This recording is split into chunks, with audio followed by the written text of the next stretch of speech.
घर घर उजाला सबसे बने पकवान है, नव कन्या सन सजल धरती आसमान है।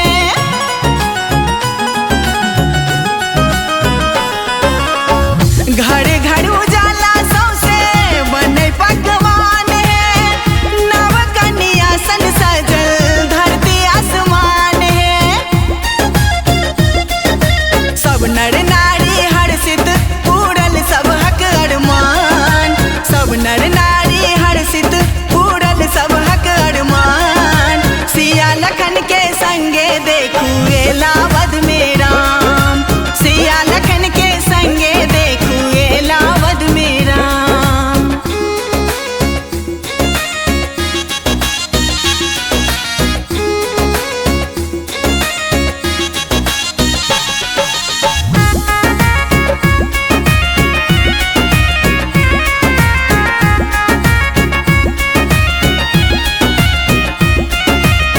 चौदिस चौमुख दीप जलाओ, फेर सो एक बेर दिवाली मनाओ।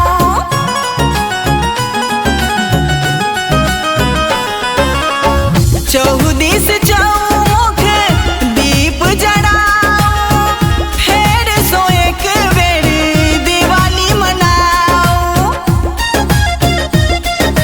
बहुत दिन पर वापस प्रभु अपन गाम, बहुत दिन पर वापस एला प्रभु अपन गाम। सिया लखन के संगे देखू एला वध में राम, सिया लखन के संगे देखू एला वध में राम।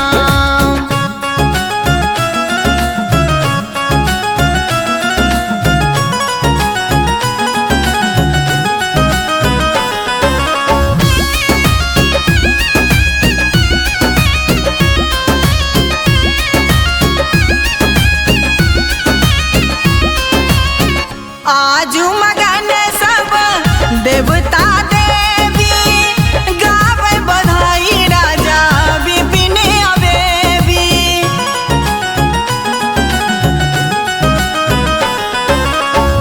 आजू मगन सब देवता देवी, गावे बधाई राजा विपिन अवेवी। जीतल फेर सनातन आहारल दुष्ट तमाम, जीतल फेर सनातन आहारल दुष्ट तमाम।